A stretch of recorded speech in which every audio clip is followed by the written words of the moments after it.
I first congratulations for the movie. I really liked it. Thank you. And my first question is for both of you. This movie is really full of tough scenes to shoot, which has been for both of you the most challenging scene, not only in a physical way but also in an emotional way.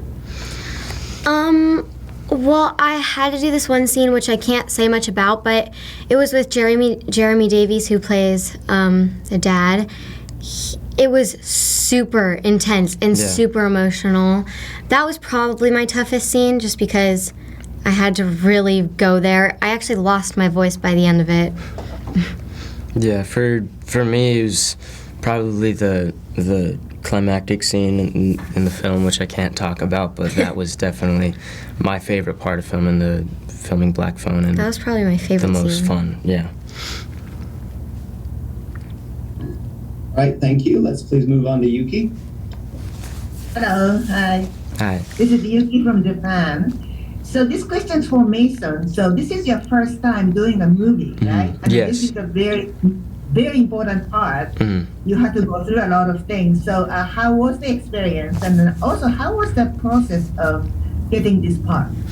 Yeah, so how I got the part was just I auditioned normally. It was quite a bit weird at first because the pandemic first hit, so it was over Zoom and stuff, and I got a call back, I got a couple more, then I met Scott, and then I got to meet Madeleine, which was amazing. We did a chemistry read, and Scott actually told us on the Zoom that we booked it when we first met, which was amazing, but playing Finney was definitely a challenge, but once I really found the character, it was kind of like a breeze from there. Thank you.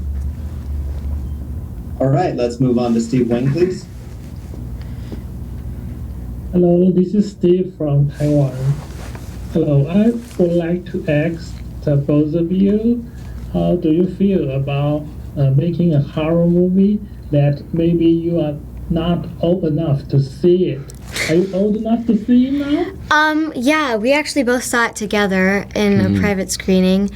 But it felt really cool because usually I don't get to see these kinds of movies. Yeah, it was definitely intense. I remember I even knew some of the jump scares were coming, and it still scared us both. Yeah, it still scared us. But yeah, it was super fun. I don't like normally watching myself, but once I got into it, I kind of forgot that I was in it, and I just kind of went along for the ride. All right, let's move. Thank you. Let's move on to Yupen Pan, please. Hi, I'm Yupen Pan from Taiwan. I want to ask both of you, how was working with Ethan, and for Mason, how do you feel when he carried you in his arms? Thank you. Well, I remember when he was carrying me, it was kind of fun actually, because then he just threw me on a mattress, because it was kind of like a mini stunt. It was kind of fun for me, but yeah, all the scenes with Ethan were definitely super fun, and I'd smile a lot when he had the mask on, just knowing how cool his performance was. And Scott literally had to tell me a couple times to stop smiling during the scene. I was like, oh, sorry, but yeah, it was really fun. Sadly, I didn't get to work with Ethan, but after I saw him in like the full mask and all the makeup and stuff, I was like, oh, you know what? I'm actually kind of glad. He looks kind of terrifying. But I hope I get to meet him at the premiere, maybe. All right, thank you. Let's move on to Sarah Bradbury, please. Hi, I'm Sarah from the UK. One of the things that really struck me about the film is how thoroughly and with the attention to detail the era is recreated. I wonder for you guys, obviously you're so young, how you connected with that time. I mean, everything from the costumes, but the way people behave, the freedom that children had. It was a very, very different time to live through. So did you do research, and how did you kind of get into that mindset? Well, luckily my mom, she always helped me out, and my grandma always helped me out. She told me what was like accurate and stuff, and it's really weird because back then, like you said, kids had so much freedom. Like they could literally just ride their bikes and go anywhere. No like cell phones or anything. They just let them go anywhere, and this really shows how dangerous it could be, even how like something like this could happen, and it's really terrifying. Thank you. Let's please move on to Nancy.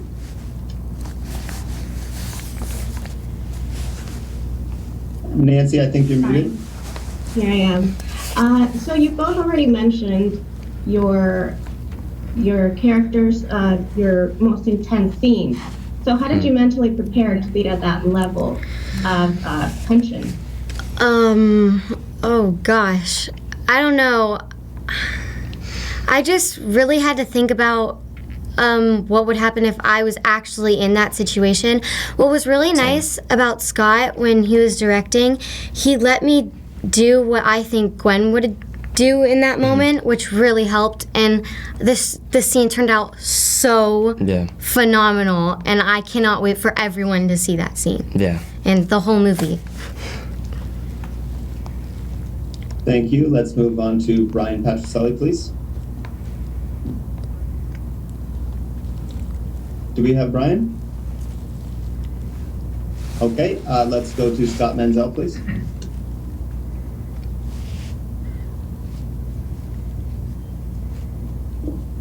Scott Menzel, here or not here? Nope. Okay, let's go to Anthony Vega, please. Hi, Anthony Vega from Puerto Rico. Congrats on the film. Thank you. I want to ask you, both of you, what was the most memorable moment on the film? That's hard. For me, Shooting the film. oh, shooting the film? Yes, sorry. Maybe the ending scene, the last scene of the whole movie, Yeah. probably. Yeah, that was a really special moment for me, and I bet for you. And I remember probably my favorite moment was that end when I first saw The Mask, that was incredible for me because that's what I was anticipating most. Awesome, thank you. All right, thank you. Let's go to Felix Caraballo, please. Hi guys, my name is Felix, and I work for Metro Puerto Rico and Telemundo Puerto Rico, and I have a question for both of you. Considering that this is a horror film with very intense scenes, do you have any kind of process or exercise that you work on before leaving the set? Yeah. Once you finish shooting a strong or intense scene, since the scenes have to be worked on so many times. Do you want to go first? Yeah, I feel like Finney definitely had a lot of, emotional scenes, and for me, after the emotional scenes, I just kind of start smiling and laughing. After like either like I get in like a upset mood or something for maybe a scene, I'm in a really good mood afterwards, which is really fun. Everybody just like saw me then in like a super intense scene, and I walk out just kind of like laughing and smiling. They're like, oh, okay. Yeah, with the process, it really helps when you can relate to them in a lot of ways, or just find how you can relate to them with.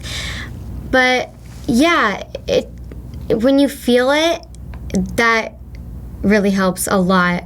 It's kind of fun doing intense scenes because after, when you're finished, you can like look back and be like, oh my gosh, how did we pull that off? That's so cool. Yeah.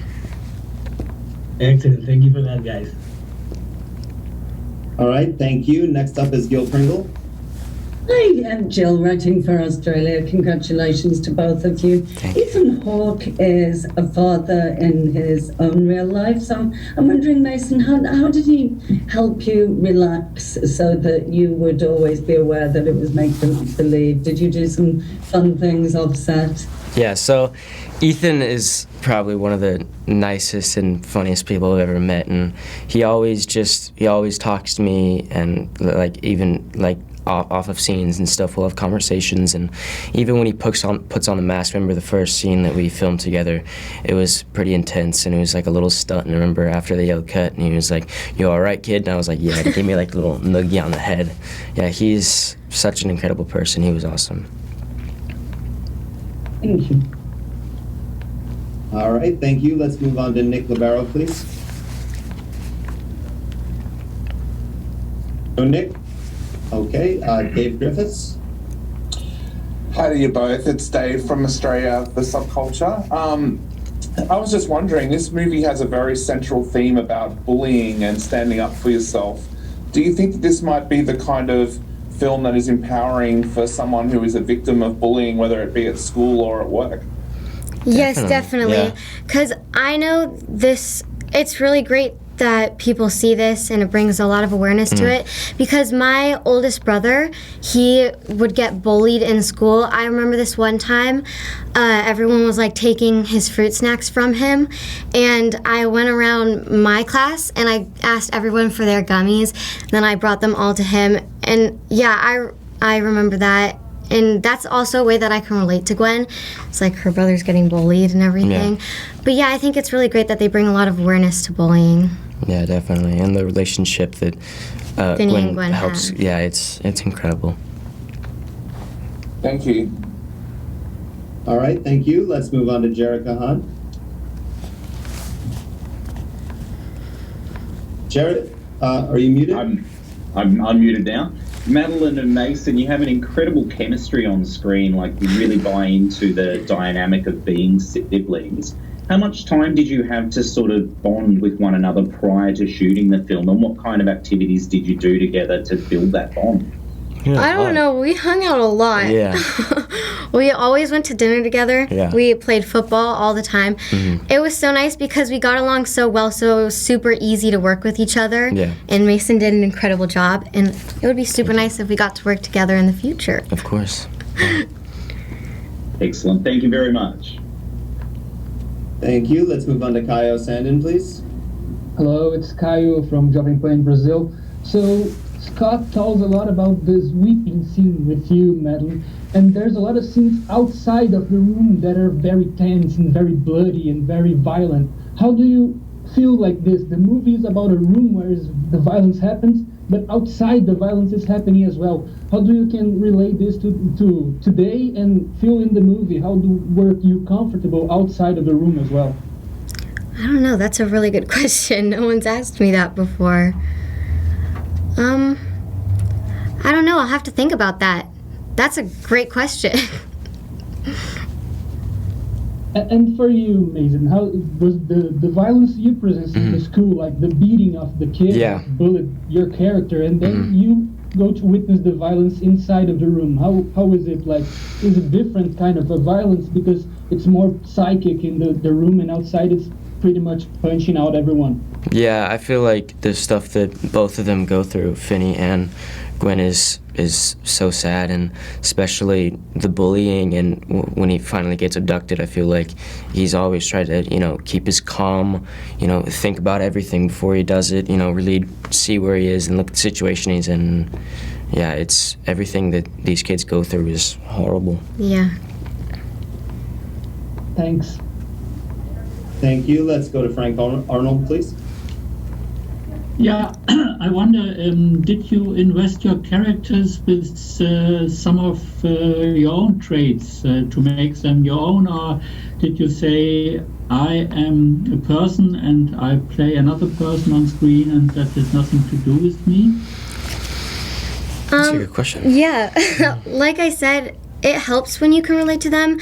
Some of the ways that I can relate to Gwen is that her loyalty with all of her friends and her siblings, how she wants to protect them no matter what, she'd do anything for them. Yeah. Yeah, and I feel like I really tried to see how the character Finney would react in a lot of scenes, and I really wanted to put myself into it too. So me and Finney aren't alike in a lot of ways, so I really had a fun time trying to find ways to put myself into the character. Thank you. Thank you. Let's please go to Rüdiger Stern. Yes, hello, and Rüdiger from Germany. Well, in keeping what has just been asked, like when you have to portray like fear on screen as an actor or actress, did you actually have to tap into your own fears? Like when you play scared, do you have to think, or did you actually think, okay, what scares me, and how can I create that fear? Yeah, I feel like for some of the scenes, I didn't really have to, tap into it. It was just, like that mask was just super, super scary, so it was already kind of like that. But I remember for one of the climactic scenes, it was hard not to smile a bit because it was so, like, what Ethan was doing, I knew it was so special. And I remember just, in that moment, I just knew that, I think that was one of my favorite parts. Yeah, what helps is when you actually think about yourself in that moment and what you would do in that moment. Yeah. So yeah, that helps with the fear. Okay, thank you. All right, so we have about 5 minutes left, so we're going to go back through the order. Just want to make sure that everybody got a chance to ask the first question and no one was left out, correct? Great, let's go back to Adriano. Adriano again. So you already done a horror movie, a pretty good one, I'd say. Is there any other genre you would like to explore in your next movies? Which one are your favorite? I don't know. I like comedy a lot. I think doing a comedy would be really fun. Or more action, because I love getting to do stunts. So an action thriller would be really cool. Yeah, same. I just got a cool comedy film, which I'm really excited about. I love comedy, so I finally get to do this, which will be really fun. Thank you. Let's go to Yuki, please. So, do you watch scary movies? Do you like scary movies? Or what kind of movies do you usually watch? Well, I'm not usually allowed to watch scary movies, sadly, but I do watch whatever scary clips or trailers of movies that I want to see in the future. Yeah. Like maybe when I'm 16 or something that I want to watch. Yeah, luckily my mom let me watch horror movies from a young age, so I've always loved them. I always wondered how it would be filming one, and finally for my first film, getting to do this with Scott and Ethan, so incredible, and you, of course, it was fantastic. Thank you. Thank you. Let's go to Steve Wayne, please. Hi. The movie, the background of the movie is about 1978. Do you have any idea about 1978 before you take this movie? And after you're done with the platform, do you like the year or not? Yes, I love it because I love what everyone wears, and I love that everyone just rides on their bikes and the hair and the music. Mm-hmm. Yeah, I love that era. I did a show where I was in the 70s also, and it was just, I love like you said, the clothes they wear. Yeah, that's definitely. Yeah. That's why I kept some of the clothes, because I loved them. All right, thank you. Let's go to Sarah Bradbury. I was going to say what I really love about the film is it kind of feels an inversion of what we normally see when there's kind of these abductions of kids. In this case, that all the adults are pretty hopeless, and it's the children that help each other, to figure things out. Was that something that was really a real appeal for you? And it kind of shows the strength and resilience of children. Yeah, I think it's amazing how it shows that kids can rely on each other and on themselves throughout the whole movie. And I think it's important that adults and more kids see that. Yeah, and I just love how in the film, how even though as a kid, Finney and Gwen never gave up on each other. Yeah, they're super strong. Yeah. Right, for our last question, let's go to Nancy Tatler, please.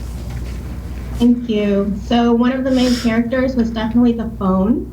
So how familiar were you to a rotary phone?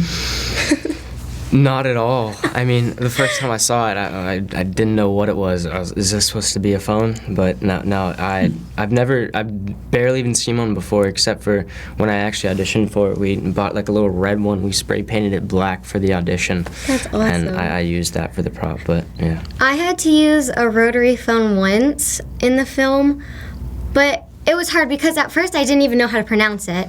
I didn't even know what he was talking about, Scott. But yeah, Scott had to teach me how to use it and how to like turn it. At first I thought you pressed it and like the buttons or whatever went in, but I was not sure. Great, well thank you for sharing.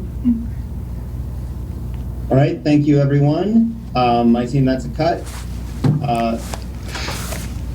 Thank you everyone. Thank you so much. Thank you. Thank you, everyone. Thank you guys. Nice to see you. Have a nice day. Have a nice day.